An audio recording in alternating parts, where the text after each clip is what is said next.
Good morning students. बेटा हम अपनी नेक्स्ट यूनिट स्टार्ट करते हैं स्टेट ऑफ मैटर। तो स्टेट ऑफ मैटर हमें पता है मैटर की 3 स्टेट होती हैं। जनरली रूम टेम्परेचर के ऊपर मैटर 3 स्टेट में एग्जिस्ट करता है, सॉलिड, लिक्विड और गैस। तो इस यूनिट में जनरली हम गैसेस स्टेट ऑफ मैटर को डिटेल से लेके चलेंगे। तो पहले तो हम पढ़ लेते हैं कि कौन कौन से ऐसे सब्सटेंस हैं जो रूम टेम्परेचर के ऊपर सॉलिड होते हैं, कौन कौन से लिक्विड होते हैं और कौन कौन से गैस होते हैं। बहुत छोटी क्लासेस में आपने 8, 9, 10 क्लासेस में ये सब पढ़ा है कि व्हाई डिफरेंट मैटर या different substance exist in different physical state at room temperature. Room temperature के ऊपर कुछ सॉलिड, कुछ लिक्विड, कुछ गैस फॉर्म में एग्जिस्ट क्यों करते हैं। तो इसका मेन कारण क्या है, हर सब्सटेंस यानी कि मैटर पार्टिकल से मिलकर बना है और डिफरेंट मैटर्स के या डिफरेंट सब्सटेंस के पार्टिकल के बीच में डिफरेंट फोर्स ऑफ अट्रैक्शन काम कर रही है। तो अगर किसी मैटर या सब्सटेंस के पार्टिकल के बीच में फोर्स ऑफ अट्रैक्शन स्ट्रॉन्ग होगा तो वो रूम टेम्परेचर के ऊपर पार्टिकल क्लोज होंगे, पार्टिकल स्ट्रांगली अट्रैक्टेड होंगे, स्ट्रॉन्ग फोर्स ऑफ अट्रैक्शन होगा और वहां पर क्या होगा, उनके बीच में गैप कम होगा तो वो सॉलिड स्टेट में एग्जिस्ट करेंगे। अगर फोर्स ऑफ अट्रैक्शन बहुत वीक हुआ, अगर किसी सब्सटेंस या मैटर के पार्टिकल के बीच में फोर्स ऑफ अट्रैक्शन बहुत वीक हुआ तो पार्टिकल क्या होंगे, एक दूसरे को स्ट्रांगली अट्रैक्ट नहीं कर पाएंगे, जिसकी वजह से वो क्या रहेंगे, रैंडमली मूव करते रहेंगे इधर उधर, तो वो गैसियस स्टेट आ जाएगी। अगर फोर्स ऑफ अट्रैक्शन जो है पार्टिकल के बीच में बहुत ज्यादा हाई भी ना हो और बहुत ज्यादा लो भी ना हो तो वो क्या होंगे, लिक्विड फॉर्म में एग्जिस्ट करेंगे। तो इसका आंसर क्या हो जाएगा, why different substance exist in different physical state at room temperature due to different intermolecular force of attraction present between their particles.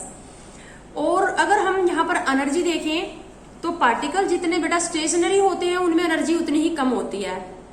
जो अगर हम एनर्जी का कंपैरिजन करें तो सबसे लो एनर्जी जो होती है वो सॉलिड के अंदर होती है। सॉलिड के पार्टिकल के बीच में एनर्जी सबसे कम होती है और सबसे ज्यादा एनर्जी किसके पार्टिकल के बीच में होती है, गैस के अंदर।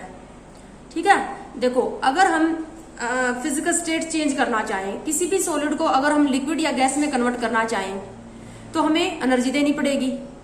अब जैसे हम सोडियम क्लोराइड को भी मेल्ट करना चाहते हैं, लिक्विड में कन्वर्ट करना चाहते हैं, या जैसे आइस है, हमारे पास आइस सॉलिड है, हम उसको वाटर बनाना चाहते हैं, लिक्विड बनाना चाहते हैं, तो किसी भी सॉलिड को हम लिक्विड में कन्वर्ट कर सकते हैं हीट एनर्जी देके।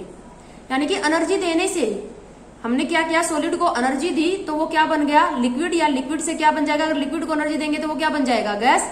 अगर किसी भी लिक्विड को हम गैस में कन्वर्ट करना चाहते हैं तो भी हमें क्या करना पड़ेगा, एनर्जी देनी पड़ेगी।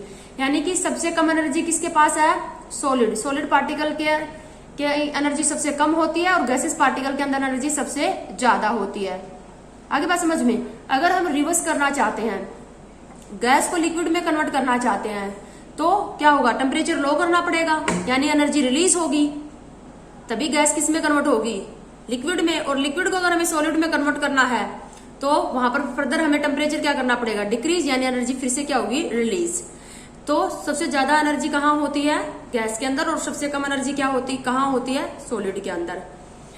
अब तुम छोटी क्लासेस में ये पढ़ते थे कि सॉलिड किसे कहेंगे, तो तुम डेफिनेशन देते थे, सॉलिड वो सब्सटेंस होंगे, कौन से सब्सटेंस सॉलिड होंगे रूम टेम्परेचर पर, जिनका फिक्स शेप और फिक्स वॉल्यूम होगा, ऐसा बोलते थे ना। लेकिन अब हमें क्या करना है, मेल्टिंग पॉइंट और बॉइलिंग पॉइंट के बिहाफ के ऊपर डेफिनेशन देनी है। Which type of substance, what type of substance exist in solid state at room temperature, कौन से सब्सटेंस रूम टेम्परेचर पर सॉलिड फॉर्म में एग्जिस्ट करेंगे। We have to give this answer on the behalf of melting point and boiling point. अब तुम ये देख लो, जैसे कि हमारे पास सॉलिड है, सोडियम क्लोराइड सॉलिड है, तो उसका मेल्टिंग पॉइंट है लगभग 1150 केल्विन, हमारा रूम टेम्परेचर है 298 केल्विन। तो बेटा सॉलिड वो होंगे जिनका melting point above room temperature होगा, वही सब्सटेंस रूम टेम्परेचर पर सॉलिड होंगे जिनका melting point above room temperature होगा। तो what type of substance exist in solid state at room temperature, whose melting point is higher than that of room temperature, जिनका melting point room temperature से ज्यादा होगा वो क्या होंगे, रूम टेम्परेचर पर सॉलिड स्टेट में होंगे। अब अगर इसी तरह से तुमसे पूछ लिया जाए लिक्विड कि what type of substance exist in liquid state at room temperature. अब जैसे वाटर है, वाटर लिक्विड है, अगर वाटर की का हम मेल्टिंग या बॉइलिंग पॉइंट देखें, इसका बॉइलिंग पॉइंट कितना है 100 डिग्री सेल्सियस यानी 373 केल्विन। तो बॉइलिंग पॉइंट रूम टेम्परेचर से ज्यादा है। और मेल्टिंग पॉइंट तो आइस का देखेंगे ना, इसकी सॉलिड फॉर्म जो आइस है उसका मेल्टिंग पॉइंट 0 डिग्री सेल्सियस यानी 273 केल्विन। तो रूम टेम्परेचर पर जो सब्सटेंस लिक्विड स्टेट में एग्जिस्ट करेंगे उनका मेल्टिंग पॉइंट तो बिलो रूम टेम्परेचर होगा और boiling point above room temperature होगा। What type of substance exists in liquid state at room temperature was melting point below room temperature and boiling point above room temperature. And what type of substance exists in gaseous state? कौन से substance room temperature पर gas रहेंगे? Was boiling point is below room temperature. जिनका boiling point below room temperature है, room temperature से कम है उनका boiling point, इसीलिए रूम टेम्परेचर के ऊपर क्या हुआ है, बॉयल हुए मतलब गैस फॉर्म में है। ठीक है, तो सॉलिड, लिक्विड और गैस की ये डेफिनेशन याद रखनी है आपको। सॉलिड का melting point above room temperature होगा, लिक्विड का मेल्टिंग पॉइंट जो होगा boiling point above room temperature होगा लेकिन melting point below room temperature होगा, और गैस का boiling point below room temperature होगा। ठीक है, ये थी हमारे पास सॉलिड, लिक्विड और गैस। अब सॉलिड, लिक्विड और गैस की जो प्रॉपर्टी है, कंप्रेसिबल, कौन सी कंप्रेसिबल होते हैं, कौन सी इनकम्प्रेसिबल होते हैं, ये सारी प्रॉपर्टी जो है ये हम ऑलरेडी छोटे क्लासेस में, छोटे वाली क्लासेस में काफी बार पढ़ चुके हैं। 11th में, 9th में, 10th में हमने पढ़ी है ना। गैस कंप्रेसिबल होते हैं, सॉलिड और लिक्विड क्या होते हैं, इनकम्प्रेसिबल होते हैं। मतलब इनकम्प्रेसिबल और कंप्रेसिबल का क्या मतलब, हम प्रेशर लगा के, फोर्स लगा के जिसको दबा सकते हैं, जिसके वॉल्यूम को कम कर सकते हैं। जिस सब्सटेंस का वॉल्यूम कम हो जाए उसके ऊपर प्रेशर या फोर्स एक ही बात होती है। पर यूनिट एरिया में अगर आप फोर्स मेजर करोगे तो वो क्या हो जाएगा, प्रेशर हो जाएगा। तो प्रेशर या फोर्स लगाने से जो सब्सटेंस मतलब दब जाए यानी जिनका वॉल्यूम डिक्रीज हो जाए वो सब्सटेंस क्या होता है, कंप्रेसिबल। और प्रेशर और फोर्स लगाने से जिनके वॉल्यूम के ऊपर नेग्लिजिबल इफेक्ट पड़े या कोई इफेक्ट ना पड़े, जिनका वॉल्यूम सेम रहे, वो क्या होते हैं, इनकम्प्रेसिबल। तो सॉलिड इनकम्प्रेसिबल है, लिक्विड भी जनरली इनकम्प्रेसिबल ही है। अब लिक्विड का भी हम वॉल्यूम, अगर किसी लिक्विड को हम क्या करेंगे, फोर्स या प्रेशर लगा के उसका वॉल्यूम डिक्रीज करेंगे तो नहीं होगा। ठीक है, तो सॉलिड और लिक्विड क्या होते हैं, इनकम्प्रेसिबल होते हैं, जबकि गैस हाईली कंप्रेसिबल है। और कारण क्या है, गैस के पार्टिकल के बीच में वॉल्यूम बहुत ज्यादा है, गैस के पार्टिकल इधर उधर बिखरे हुए हैं। अब जैसे अगर मैं यहाँ पर देखूं तो इस मेरे हाथ के दोनों हाथों के बीच में भी बहुत सारे एयर भरी पड़ी है, यानी एयर के अंदर क्या है, गैस।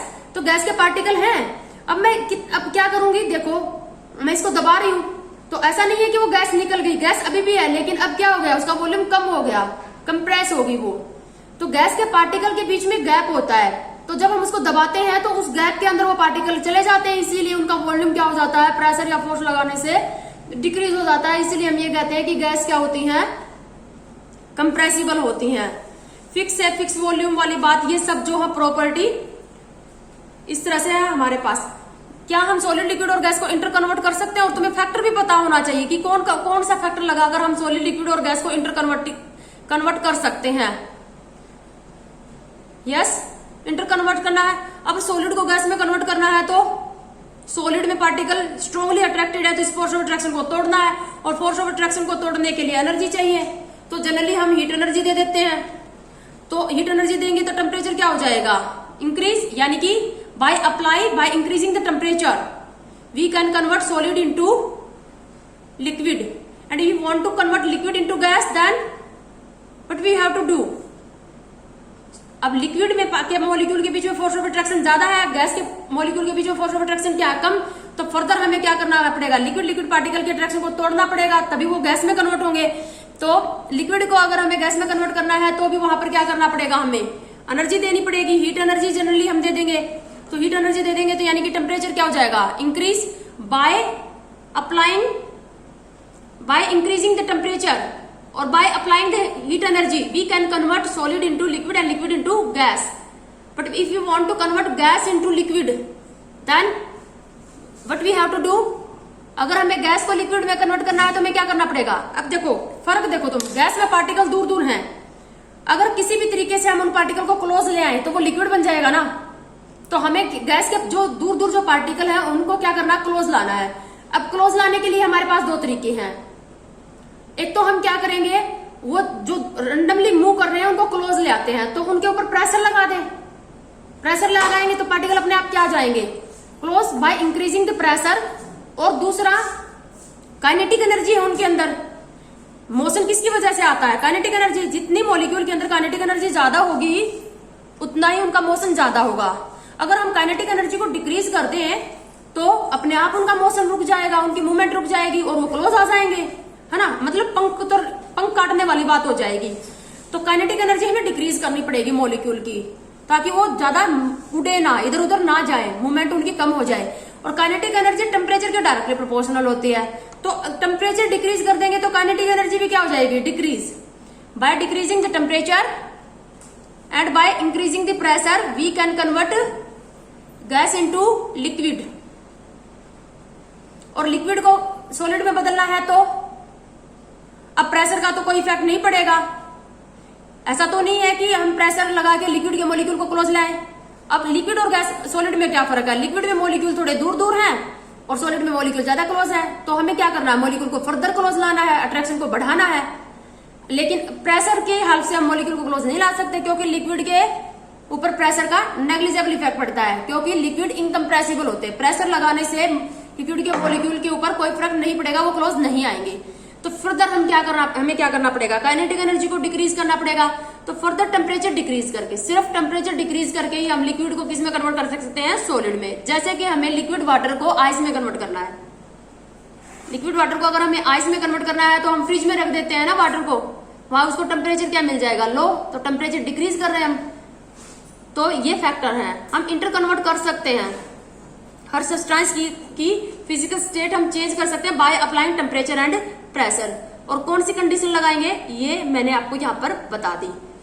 उसके बाद अब क्या होता है कि ऐसा भी पॉसिबल है कि एक ही सब्सटेंस एक ही टाइम में तीनों फिजिकल स्टेट में एग्जिस्ट करे, दोनों सॉलिड भी रहे लिक्विड भी रहे, दोनों फिजिकल स्टेट में एग्जिस्ट करे, तीनों फिजिकल स्टेट में एक साथ एग्जिस्ट करेगा।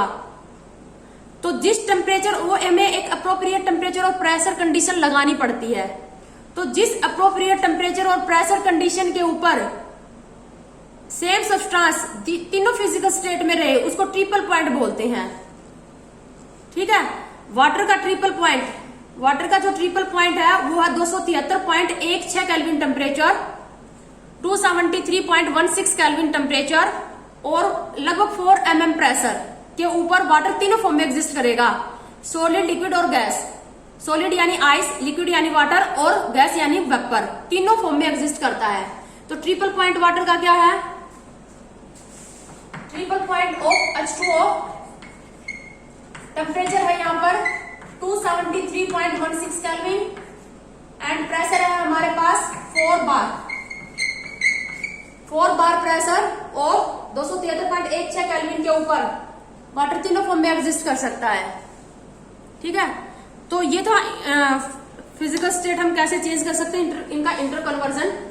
उसके बाद एक बहुत ही इंपॉर्टेंट टॉपिक बेटा, ये कोई जनरल टॉपिक नहीं है, कोई स्पेसिफिक टॉपिक नहीं होते 11th क्लास के कि ये सिर्फ 11th क्लास तक ही काम करेंगे, बाकी की क्लासेस में ये काम नहीं आएंगे। या फिर जैसे हम इस यूनिट में पढ़ रहे हैं तो कोई बात नहीं, एक यूनिट तो छूट गई, ऐसा नहीं है कि तुम इस यूनिट में पढ़ रहे हो तो वो यहाँ नहीं पढ़ा तो वो एक ही यूनिट तुम्हारे हाथ से गई। नहीं, बहुत बेसिक कंसेप्ट कर रहे हैं हम 11th में, इनके बगैर हमारा काम नहीं चलना। तो हर कंसेप्ट बहुत जनरल होता है, हर टॉपिक बहुत जनरल होता है, डिफरेंट टॉपिक्स के अंदर उसकी फील्ड के अंदर उसकी जरूरत हमें पड़ती रहती है। तो अब यहाँ पर देखो, मेल्टिंग पॉइंट है, बॉइलिंग पॉइंट है, फिजिकल स्टेट है, सब किस पर डिपेंड करता है, किसी भी सब्सटेंस के पार्टिकल की जो फोर्स ऑफ अट्रैक्शन है वो। अब जनरली हम जो पार्टिकल पढ़ रहे हैं वो मॉलिक्यूल पढ़ रहे हैं, क्योंकि हम कंपाउंड पढ़ रहे हैं और कंपाउंड किससे मिलकर बने हैं बेटा, मॉलिक्यूल से। तो किसी भी कंपाउंड के मॉलिक्यूल के बीच में जो फोर्स ऑफ अट्रैक्शन होगी उसको हम क्या बोलते हैं, इंटरमोलिक्यूलर फोर्स ऑफ अट्रैक्शन बोलते हैं। ठीक है, एक सेकेंड।